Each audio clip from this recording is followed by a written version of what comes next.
As you're going through your life and operating in your business or your career, do you ever find yourself negotiating with yourself?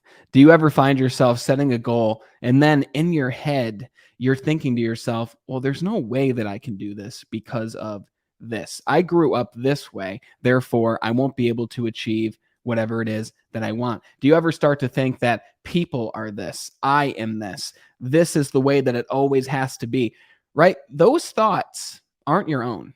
Those are what we know as limiting beliefs. And today, and by the way, we all have limiting beliefs, including myself, including who we're going to talk to today, because we're going to talk about how you can identify the limiting beliefs that run rampant in your own life, but not just how you can identify them, because awareness is half the battle.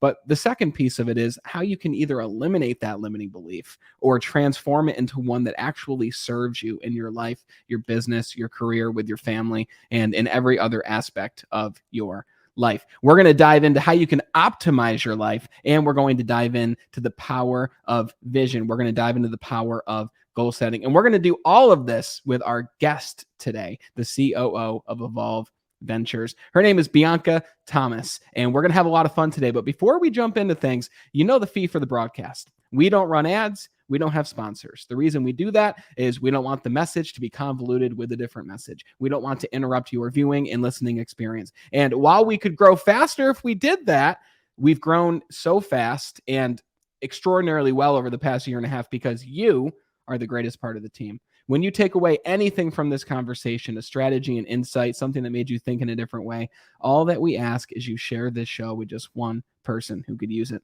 the most. Thank you for always sharing the show, and I'm so happy you're tuning in with us today. So without further ado, let's talk to Bianca Thomas, all about how you can break your limiting beliefs and build new empowering ones in their place. But for those who don't know Bianca is the co-founder and COO of Evolve Ventures Technologies, and she's a cognitive behavioral therapist and a success coach who helps people break the patterns and beliefs holding them back from optimizing their life and reaching their fullest potential. Bianca, it's great to have you here. Thanks so much. It's great to be here. Thank you for having me on your show. Yeah, it's my pleasure. So let's start here. Where does the name Evolve Ventures come from? And why do you use that to identify as your business? But also, how do you help people inside of your business? So the original name for the show was the Why Power Podcast. We changed the name of that show for two reasons. Number one, when you would search it on like Amazon Alexa or whatever, it would come up as the White Power Podcast. And we were like, wow, that's not the premise of the show. We need to change that immediately. But number two, we wanted to expand because success is so much more than just why power. As human beings, we are constantly evolving. The only constant in this world is evolution. And so, if you can understand the tools, the tips, and the technologies that are going to help you evolve, that are going to allow you to grow and become the most fulfilled, optimized, maximized version of yourself, then you can venture into anything. The potential is limitless. So that's where the premise of the show came from. Wow, I love that. That's a beautiful explanation. A couple of things I want to ask you based on that. So, what is why power? Because you named it that at first for a reason, right? Even though it's not everything. But also, well, let's start there. Why did you name it why power at the beginning? What does that mean to you? Because why power is the reason you do anything. Every single one of us, we do things for a reason. And if you can understand the reasons for your behavior, if you can understand the reasons that you are doing something and actually transform those reasons, you can push yourself to do almost anything, to reach your goals, to reach your fullest potential, to be a greater version of yourself. But you can also understand what those reasons are that are actually holding you back. Mm, And that's yeah. where so many of us, I think, get stuck. It's in those unconscious whys that we don't realize are there, but they're limiting us. Yeah, no, well said. You mentioned technologies, but you also mentioned strategies. Mhm. We don't generally talk about what we do on the show as technologies, and but it's so important though, because it's very different than something that's just a way of thinking or a strategy itself. What is the power of technologies, and why do you label the transformative programs and structures of what you do as technologies? Because our brain is the most powerful piece of technology that's on the planet. And everything, all the outward technology that we use, like computers, artificial intelligence, all of these things that are being developed, it's coming from our brain. And our brain is, like I said, the most evolutionary piece of technology that we have. So if we can learn to optimize our brain, which a huge component of that is our body and our mind, then you can accomplish anything. So it's really about learning the nuances of your brain and how you're interacting with the world based on that. Yeah, and a big way that we interact with the world in the first place is through these filters that we Yep. walk around with every single day, right? And we've had people on the show talk about beliefs before, and what I find interesting is everyone has their own way of identifying them and shifting them, but one Mhm. thing is constant among everything that's different, which is we all have these beliefs that are constantly forming the world in which we see and interact with, and the conversations we have with other people, the words that we use, the routines that we go through. These beliefs are constant among all of us. And as we break our limiting beliefs and form new ones, at different points in our chapter, other beliefs take form, right? Mhm. And new limiting beliefs come in. But understanding the technologies of how we can spot these and mold them into one that actually serves us is going to be everything. So when you're working with people, a big part of the work you do is identifying these limiting beliefs. Mhm. How do you help people do that? Because some people might say, I know I have limiting beliefs, but how can I spot them myself? Yeah. Well, it depends on the person. So if I'm doing clinical work with someone, it's going to look a little bit different than if I'm working with an entrepreneur or a business owner or whatever. But so I'll talk about the clinical component of it first, and then I can go into the business component. So a lot of people, when they come to see me for a session, I have them tell me about their story. I have them tell me about what have their experiences been? What have they gone through?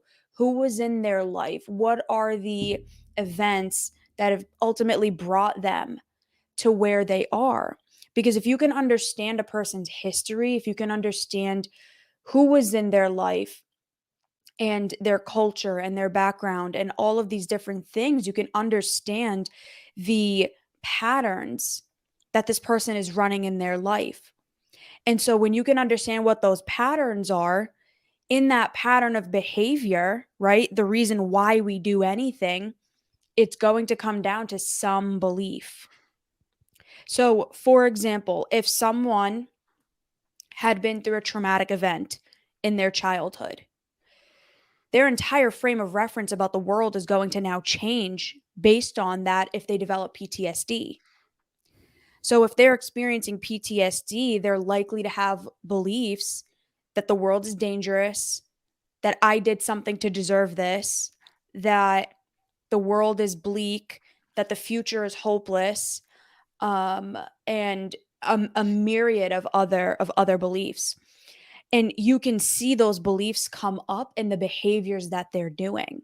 Mm, So cognitive behavioral therapy conceptualizes the basically everything we do as being a part of a triad. So a triangle ultimately. So we experience situations in our life, and those situations and those experiences and the people that we're around, they form the schemas and the beliefs and the our understandings of the world. This is called social learning theory. mm, So basically anything that we experience, anything that we see and that we interpret, we form it into our identity. And so when we're going throughout life, everything that we do, everything that we experience after that, and all of the people that we're around and the choices that we make are being filtered through that schema, that belief structure. So when something happens, right? Let's say you're in a business meeting and you put your hand up or something and your boss like doesn't call on you, he calls on someone else. And you grew up as a child believing that your parents didn't care about you, that everyone was always picked over you, that you're not going to be successful. When your boss doesn't pick you when you put your hand up, that triggers the first part of that triangle, which is a thought. Mm. And most of the time, we don't recognize we had a thought because most of us aren't conscious of our own thinking. Yeah. But some thought got triggered based on a belief we already hold about ourselves.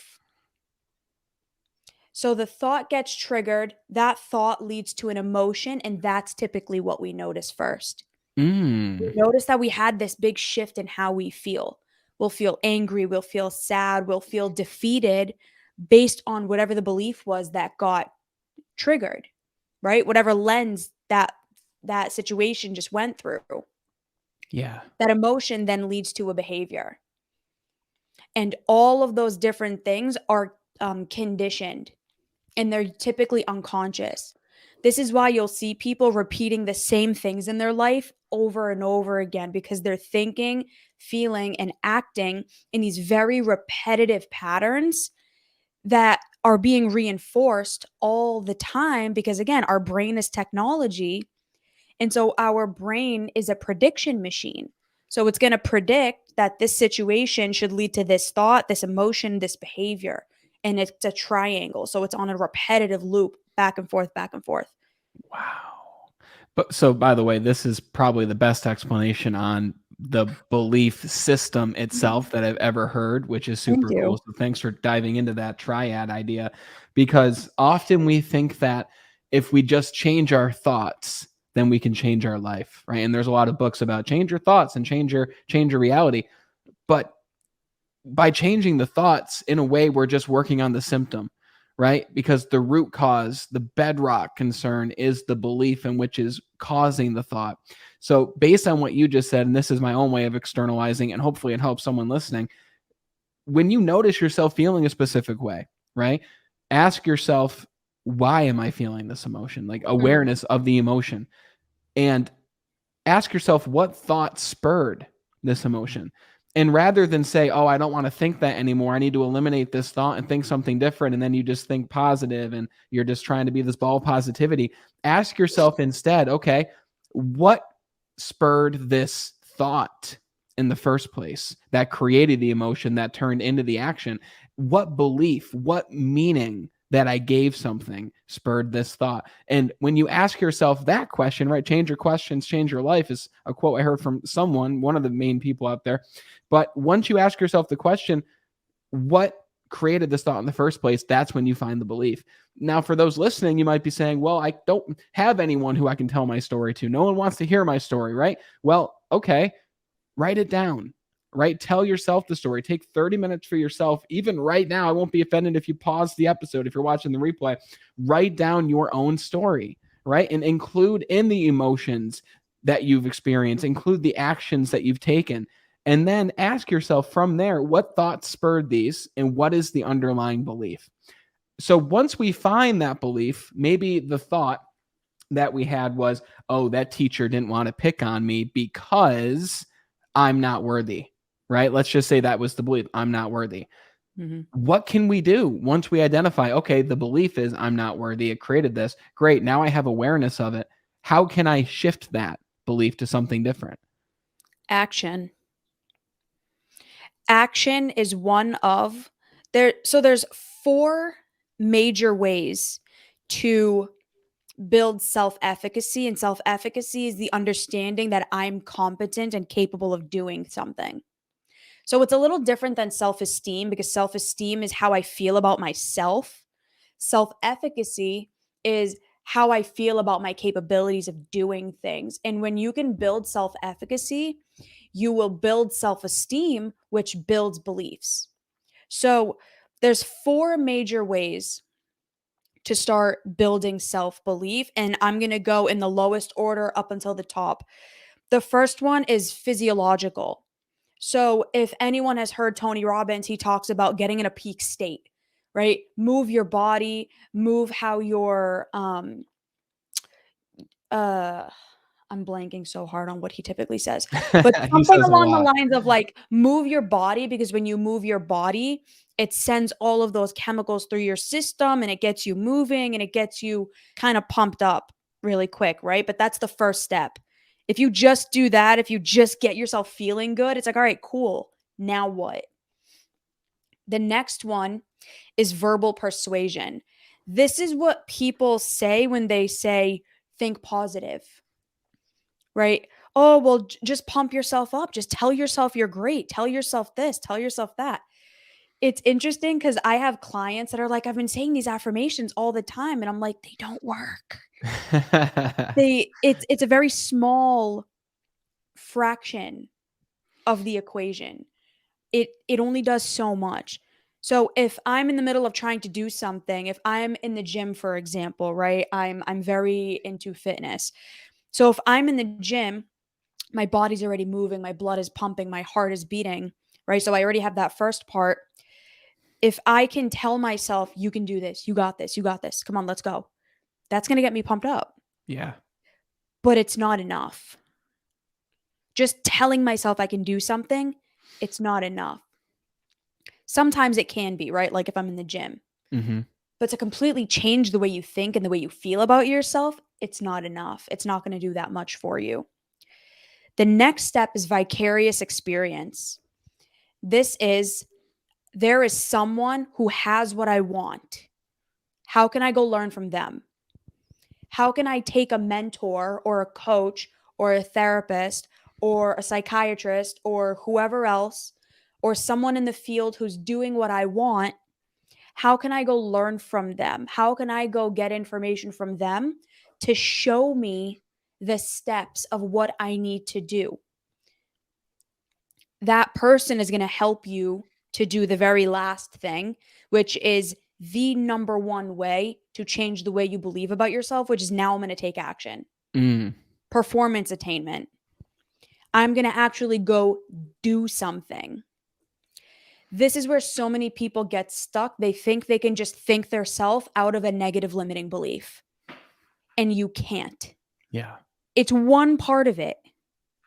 So let's use the trauma example again.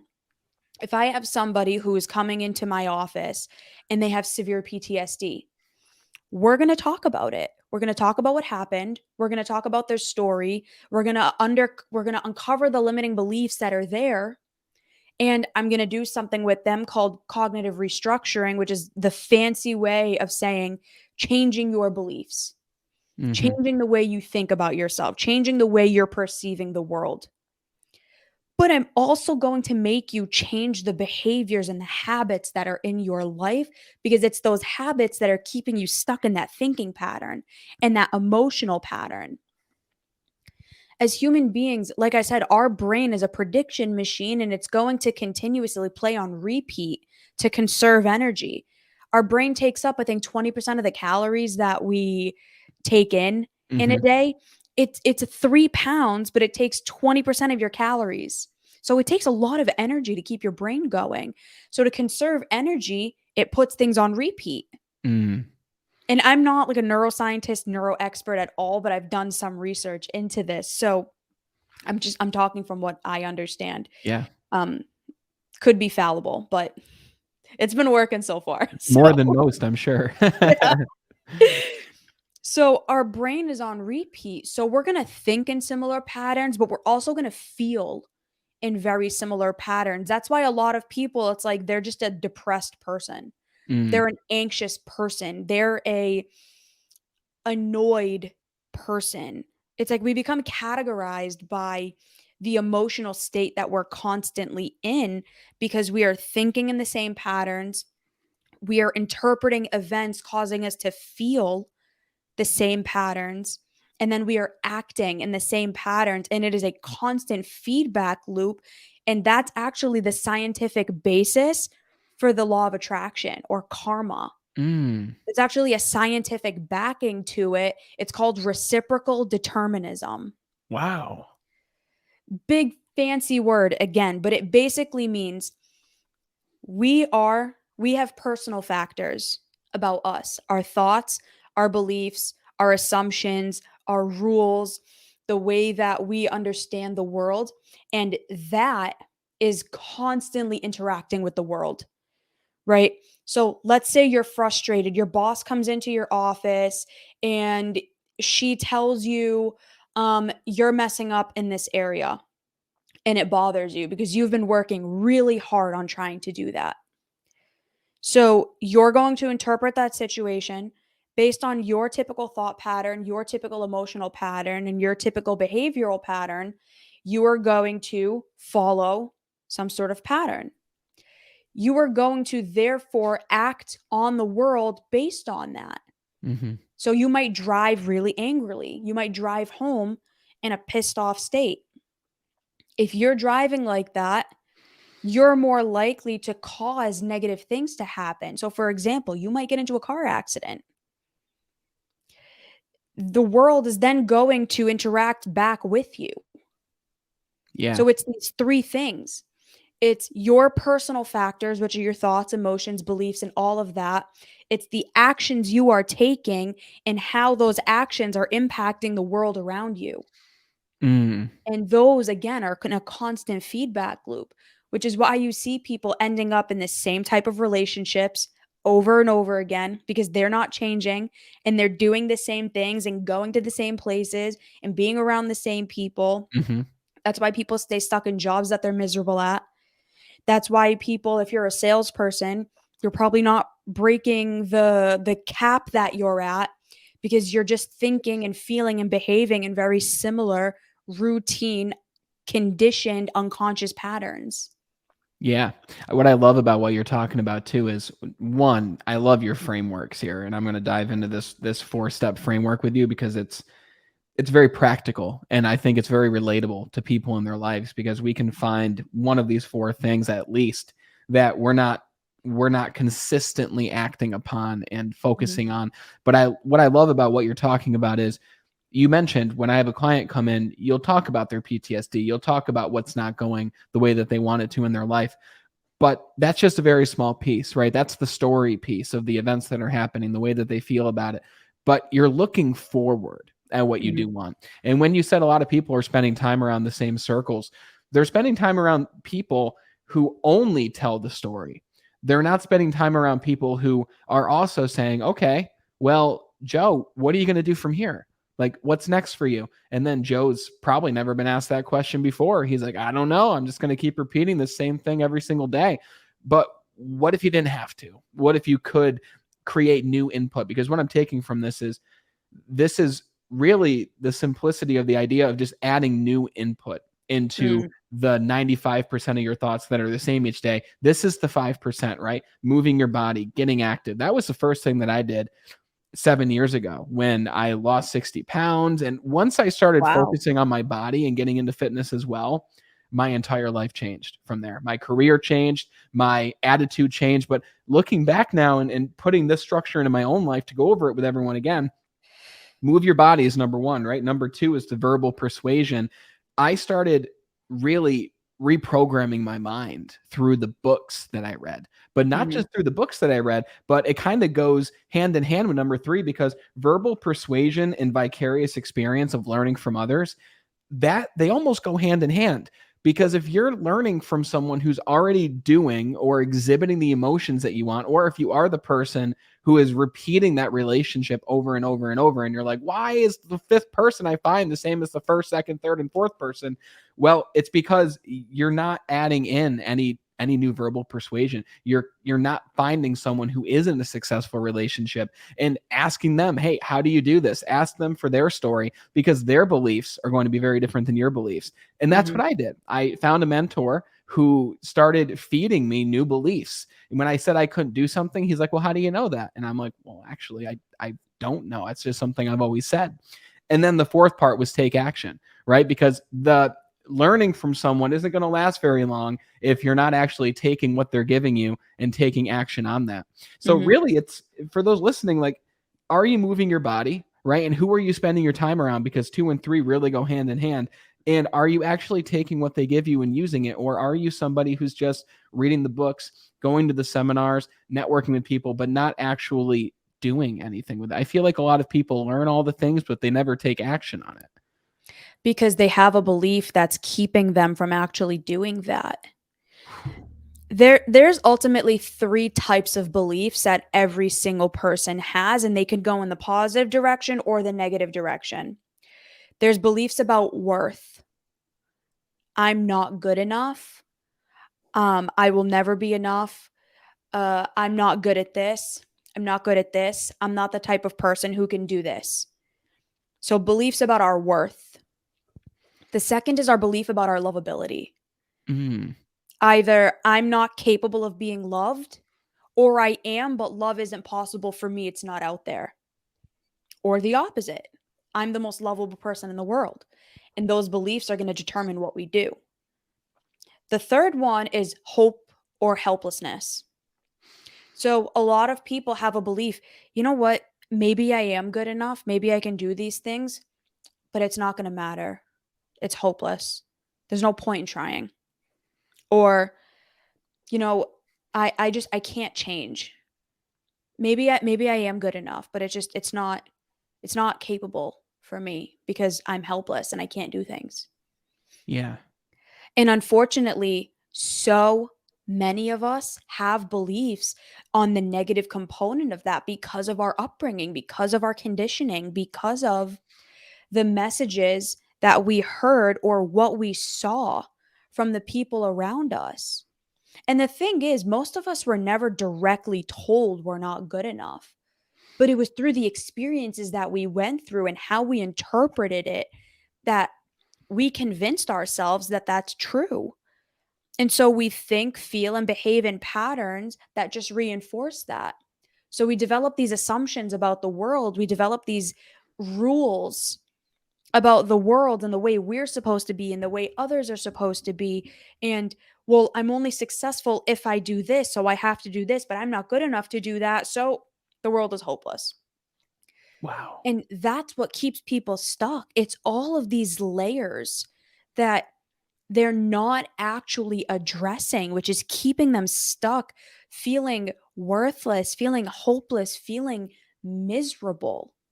And so you can have the best mentors ever. They can tell you all of the best things to do. But if you don't believe it's possible for you, if number one, you don't believe it's possible, number two, you don't believe it's possible for you, and number three, you don't believe it's worth it, and if you have these beliefs that are keeping you stuck, you are not going to change. Yeah. And that's what keeps us from taking action.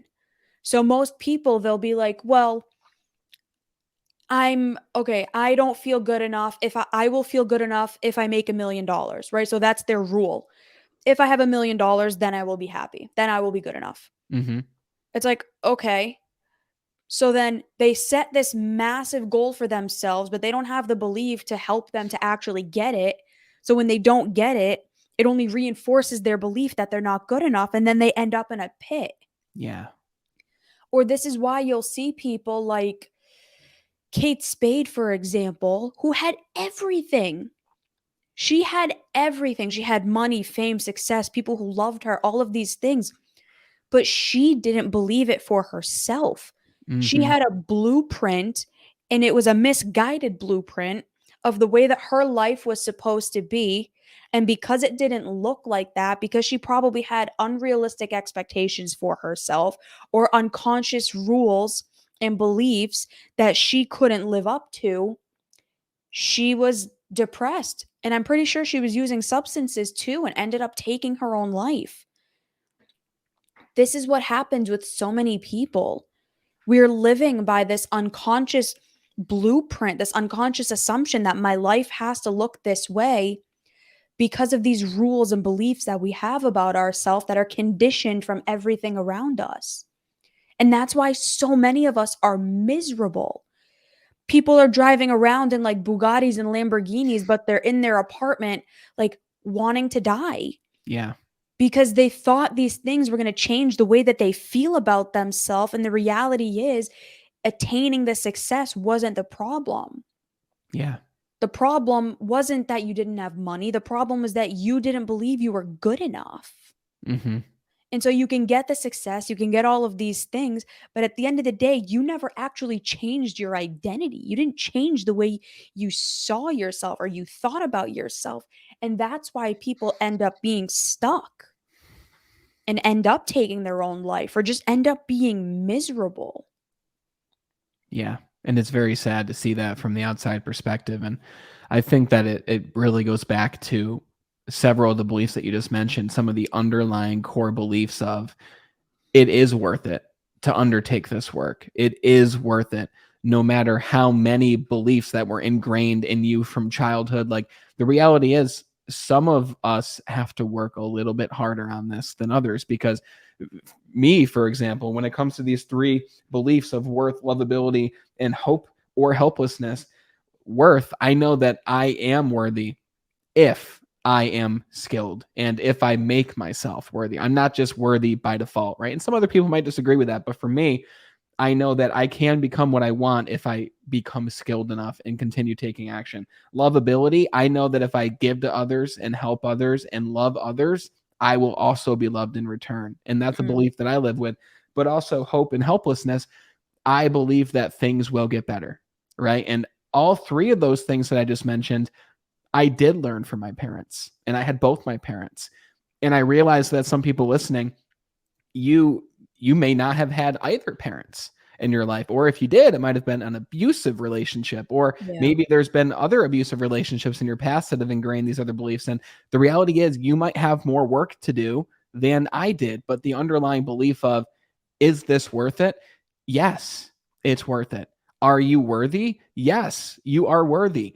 You might just have to get around people who believe those beliefs and watch how they go through their life and watch how their life changes as a result of that belief. Now, I know for you, Bianca, you've mentioned self-worth in the past as well. You've mentioned how you had to work to find yourself worthy.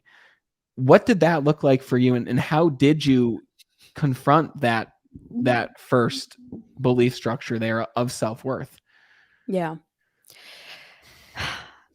I I'm 27. It took me 26 years to believe that I was good enough. Wow.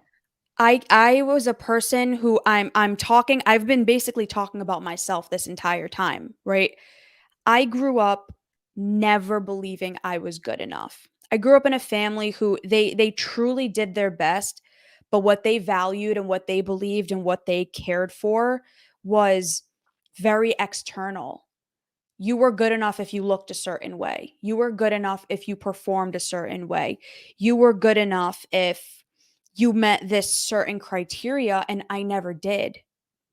And so my parents and my brother and my sister trying to help me based on their perspective, they just did everything for me, which only confirms, wow, I'm not good enough. I can't do anything on my own. And no one's ever going to love me. I grew up not feeling like anyone in my family loved me. I didn't feel cared for. Um, I felt like no matter what I did, it was just never going to be enough. And so, living with that, by the time I was 16, what do people do when they don't feel good enough? Well, let me go find someone to convince me that I'm good enough. Mm-hmm. The first person I date tells me he loves me 6 days after he met me. And I didn't know any better. I'm 16. I've never been in a relationship. I grew up in a Middle Eastern family that was like, girls don't date. You're not going to. Don't even think about it. Like, you can get married when we say it's okay or when you're done with whatever, when you're done with school and whatever. So I had no idea. I had no concept of what a healthy relationship was. Tells me he loves me 6 days after knowing me.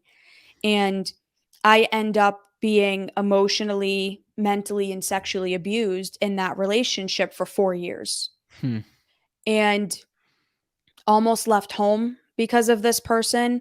Um, I almost left and dropped out of school and moved to Colorado because they thought they were going to be in the Olympics, which was not going to happen. It was terrible, but that's another story.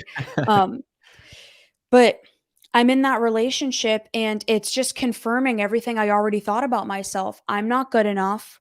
I'm only loved if I do what this person wants me to do. I spent like $50,000 in that relationship, like giving this person money and doing all of these things because I thought that would give me love. So I get out of this relationship and I'm more broken than I ever thought. And now I'm starting to understand I think I'm gay Mm. or bisexual or whatever the word is you want to use. But I'm like, okay, so all of this stuff just happened to me. I have no idea who I am. I have no idea what my value is. I don't know what I want. And now on top of it, I'm starting to understand this new part of my sexuality. Growing up again in a very Middle Eastern family, very homophobic, I'm like, great, another part of me that's just not good enough. I have to hide this. So for 3 or 4 years, I'm still just back and forth in relationships, trying to basically find myself in other people because I had that belief, those three beliefs, all on the negative side that I'm not good enough. No one is ever going to love me, and my future is hopeless. I'm also in school at this point, getting my bachelor's degree in psychology. So I'm learning about all these concepts, but it's like nothing is sticking. It's like you can know something, but applying it to yourself is a whole different story. But the one thing that I did have going for me was fitness. I loved the gym. I was a competitive power lifter at that point, and I fell in love with the sport. So I had that going for me. So, and I did like karate and whatnot as a kid too. Cool. So I'm at the gym and this guy comes up to me and asks me out. I say yes. Didn't end up working out, but he became an extraordinary friend and now mentor of mine. Wow. And he introduced me to personal development. He did Muay Thai. He like fought like MMA. So we would like spar in the gym and like would be beating the hell out of each other in the middle of the gym. And people are looking at us like, what is wrong with these two people? Like this guy is mauling this girl. So I'm surprised we didn't get kicked out of that gym. It's ridiculous. But anyways, so he introduces me to personal development. I'm like, this is woo woo BS. They say the same thing over and over. It's not actually effective. He's like, just listen to it. I'm like, all right, fine. First person I listened to is Tony Robbins, and it changed my life. Same. Changed my life. I'm like, this is everything I've been looking for. All of the messages that he's saying, it's not this very generic stuff. He's talking about how to actually change your view of the world and how you view yourself, which is a lot of what I talk about now. So I'm friends with this person. He's mentoring me. He introduces me to his business partner, and now he becomes a mentor of mine. So both of these two guys, I'm spending time with them every single day. They're feeding into me, they're teaching me, they're helping me, and I'm noticing actual change in my life Hmm. because these two people, these two mentors are showing me that everything I thought about myself wasn't actually true. So Kevin is the one that I originally met. Mm-hmm. I couldn't do powerlifting anymore because I hurt my back. But he's like, you should go back to like martial arts. He's like, you were really good at that. You should go to this Muay Thai gym. I'm like, all right, cool. I go to this Muay Thai gym. That's where I meet Amelia, my business partner. And we have this joke that we say that she punched me in the face and we became best friends after that because it's literally what happened. She ragdolled me. She's an extraordinary fighter. When she could have went pro if she wanted to, but she didn't. So we become very close. And she tells me she wants to start a podcast. I'm like, no way. My two best friends are podcasters and they have a business. Like, let me introduce you to them. So she and I introduced them to each other. They start talking. She decides she's going to start a podcast, asks me to join with her. And I'm like, why would anyone want to listen to me? I don't have anything to say. I'm not good enough. Why would I do that? But she's like, "No, B, like I promise you, like you can do it. It's going to be great." So I'm like, "All right." So we're starting the podcast. I'm getting my master's degree now at this point, and things are going so well. I'm doing coaching now with people. We started our business. Everything is going incredible. I'm learning about myself. I had gotten out of a year-long relationship, so now I'm actually working on myself and I'm doing all of these things, and everything is great, but I end up falling back into that pattern again. I meet someone and I end up talking to this person, and that old belief started coming back. You're not lovable. No one's going to love you. Maybe this person is your chance to finally find love. And it was, looking back, probably the worst mistake I ever made Wow. because, well, there was good and bad that came from it, but this person was a girl.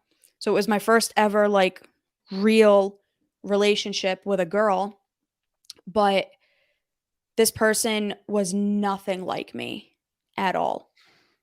And I end up having to leave home a month after she and I started dating because my parents found out.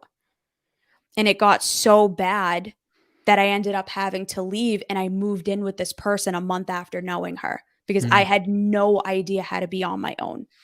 And I thought it was going to be temporary until I found somewhere, and I ended up staying for a year.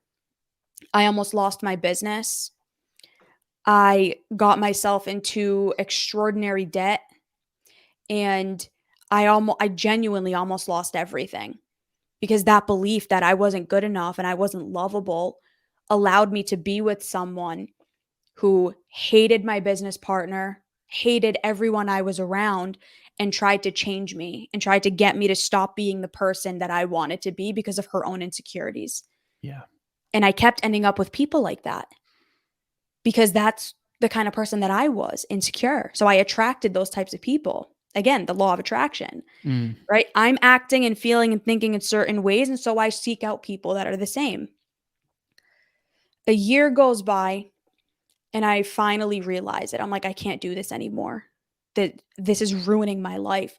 My business partner's about to walk out. All of my clients are like, they don't want to work with me anymore because I'm saying all of these things, but my life isn't demonstrating that. And I was miserable and we were fighting all the time. And I couldn't do it anymore. It's like something finally clicked. Yeah. So I leave and I had to give up the dog that we got together. I had to get myself into more debt, finding my own place, living on my own for the first time, which I had never done before, and basically trying to build myself back up again now with all of the knowledge and with everything that I had and everything that I had built up until that point. And so that's where I was last year. Hmm. And in the past year, I've basically used everything that I learned and everything that I do with my clients, and I applied it to my own life. And now I can truly say that, like, for the first time in my life, I am the most fulfilled I've ever been. Wow. Not even just happy, I'm truly fulfilled because I finally started healing all of those parts of me that kept me stuck in those patterns over and over and over. And now I'm coaching people all over the world. I have 50 plus clients with coaching and with therapy. I'm in a job that I love. I'm in a place that I love. Our business is booming. My just everything in my life has exponentiated because I finally started applying all of these things that I'm teaching to other people to myself. And I really did the work and I stopped settling. Wow. Thank you for sharing your story. I mean, you're strong as hell. Like, I appreciate seriously. And I mean, listening through that story, you enunciate exactly what you've been talking about the entire time, which you followed that process. But I think one really powerful thing that you mentioned, many things you mentioned, but one that stuck out to me is you followed the process. You worked on your body. You were fit. You were moving. You moved. You focus on physiology. You got yourself around Kevin and his business partner, and then you met Amelia, and you got that vicarious experience, and you learned from other people. You discovered personal development. You took action on those things.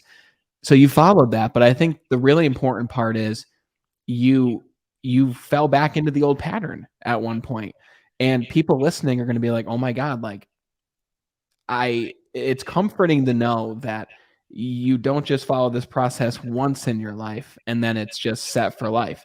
Yeah. You will experience challenges and obstacles, but it got to the point where you said something just switched and you went back to this and now you're living your best life. And who knows what the next few years are going to look like for you. They could be the most beautiful years of your life, and I believe that they will be, right? Mm. Because I never would have known these things about you having just met you. Like, just you emit these powerful vibes, like seriously, like comforting yet powerful. And you're a masterful storyteller, by the way. Thank Master. you. Like, I saw every step of the way. Like, I saw my gym when you were talking about the gym, like everything was just picture perfect. But you may go back to these old patterns, guys, but it doesn't mean that that's that. It means that you can follow the process again and trust the process and begin to create the beautiful life. And you're an inspiration for that. You're living the best life now, but only after you went back into that pattern and found yourself back. And I'm sure that experience, while difficult, taught you a lot about yourself. Would you say that? 100%. It taught me that when I first started my personal development journey, I wasn't actually doing the work. And that's why I ended up back in that pattern. I was doing all of the things that people are supposed to do. I was reading all the books, doing all the seminars. I was surrounding myself with great people, but inside didn't change. That belief that I wasn't good enough, that no one would love me, and that I wasn't capable of having these things that I wanted, I I just didn't believe it. And so I ended up in another terrible relationship with another person who was battling their own insecurities and had their own damage and their own trauma. And because I was in that environment, I shrunk. Yeah. Your environment is so important, and we don't emphasize that enough. You could be the greatest person in the world. If you are surrounded by the wrong people, you cannot maximize your potential. You cannot be the person that you are meant to be. And that was my life. I was constantly surrounded by misguided people, by other broken people, that and I stayed stuck in those patterns, Yeah. and nothing was actually changing. And it took me huddled in a corner, genuinely about to take a shower. And I don't think I've ever said this like on a show or anything, but it took me about to be jumping in a shower with a towel wrapped around me, huddled in the corner next to a toilet, hysterically screaming and crying, "Get away from me," to this person, that finally it just clicked. And I'm like, what am I doing? I had to endure massive pain to finally change. I had to lose my dog. I literally had to let go of my dog because of this. Mm-hmm. And I had to let go of all of these things and basically start from scratch and suffer and endure the loneliness and feel all of the things that I was running away from my entire life to finally overcome it. And that's another reason why so many people don't change, because they're scared. They are terrified to face that dark side of them, to face the thing that they've been running away from, because they've convinced themselves that they won't be able to get out of it if they do. Yeah. Tim Grover, I don't know if you've ever heard of him, but he Mm-hmm. trained Michael Jordan and Kobe Bryant. And in his book, Relentless, he talks about the dark side. And we all have this. Our dark side is those thoughts and feelings and beliefs that we have about ourselves that we're running away from because we're terrified of them. because we're terrified that if we finally let them out, they will control our life and run our life, and then we can't escape. But I'm here to tell you that if you finally let yourself see that and feel that and stop running away from it, you will actually learn that you have more control over it than you previously believed. And the fear wasn't actually about the thing itself. The fear was about your own fear of it. What was keeping you was the fear. It wasn't the actual thing. Because when you actually face it, you'll come to understand that you were more scared of what you thought than the actual situation. And that's what I experienced. And letting myself have to look in the mirror and say, you got yourself to this point. Now, what are you going to do? What now? Are you going to keep playing this pattern over and over? Keep blaming everyone for where you are? Or are you finally going to take accountability and say, because of the patterns that I have kept going, I am here? And I finally was able to, because the pain was great enough. Yeah. One of your darkest moments led to the brightest times because you decided to change. You decided to take action. I gave it a different meaning. And that's where belief comes in. The way you change your life is to interpret things in a new way and to make a new meaning. I say this all the time, and I'm probably one of the only people you'll actually hear saying this. I do not believe everything happens for a reason. It's BS. Because I have heard the most horrific stories being a clinician and working with people as a coach. I can't even tell you the stories that I've heard. They will bring you to your knees. The things that happened to those people did not happen for a reason, and I don't believe that. But I do believe that we can change the meaning of the things that happen to us. Yeah. And make it mean something else. And that is where transformation happens. That is where evolution happens. That is how you evolve. Yeah. By changing what things mean to you. Because if you change the way things mean, you can then change the way you think and how you feel and what you do. And that is how you evolve and optimize your life. Wow. Just so many gems in everything that we're talking about right now. And guys, if you're liking this, this is just a taste of what you'll experience when you listen to the Evolve Ventures podcast. So, Bianca, I know you and your co-host Amelia, your business partner, give us a taste of what we can expect when people tune into your podcast, because you just passed 100 episodes recently, which is amazing. Congratulations on that. Thank you. Tell us a bit about what people will take away once they tune in. We dive into a lot of topics, including like technology and innovation, personal development, science, neuroscience, therapy, psychology, all of these topics, but we do it in a way that try to not make it as scary and as daunting. Because I think a lot of people, they want to change and they want to learn these technologies, but there's so much information out there. And there's so many experts out there that have a hard time really making these concepts simplify to where everyday people can actually apply it. And so, me and my business partner, we take all of these really scary, big topics and we simplify them in a way that everyone can understand and actually apply these things into their life. So, this month, we've been talking all about culture. And actually, tomorrow, we're doing a free live virtual event that's going to be basically talking all about culture and how culture impacts your beliefs and what you do and what you think, and how culture impacts everything. And that's a lot of, that's basically this show. It's taking these really grand topics and simplifying them so that anyone can understand. Yeah, and I think we did that today. And guys, again, if you like this, you have to check out Evolve Ventures podcast. I'm going to have links in the description for you to check out. Now, in regards to the live show that you have going on tomorrow, where can people become a part of this? So if you go to my Instagram or if you go to the Evolve Ventures page, the link is in the bio. So it's on Zoom.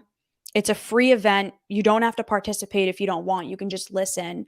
Um, but if you click the link and you register through Calendly, it's 7 p.m. Eastern Standard Time tomorrow. Awesome. The link will be right in the description, guys, if you want to take part in this virtual event, as well as check out the Evolve Ventures podcast to get more from Bianca. I think it's cool that your friend Amelia calls you B, because my friends call me B too. Oh, So really? yeah, so we're one and the same there. Perfect. I love it. B and B. Yeah, absolutely. Bianca, it was a pleasure talking with you today. Thank you for sharing your story, but thank you for going into the frameworks and the practicality that we can take from this and use in our own life to change our beliefs and to change our life. It was a pleasure talking with you today. Thank you for having me. And I hope that I was able to, shed insight and some light to your listeners. You were. Thank you so much. Thank you. Guys, from the belief triad that we talked about to the 4-step framework that starts with physiology and ends with action, to Bianca's own story that you can take a lot away from, there's been so many gems in this conversation. If you loved the show, you need to check out the Evolve Ventures podcast and connect with Bianca. Links will be right in the description or the comments wherever you're watching or listening so that you can go check that out. The virtual event's tomorrow, and I'm sure that she'll have more in the future as well. So be sure to follow her on social. Links are in the description. As always, if you took away anything, share the show with just one person. Hit the share button, talk to your friends about it, let them know to come see the broadcast. And as always, thank you so much for tuning in and listening. And until we talk again next time, continue to be better.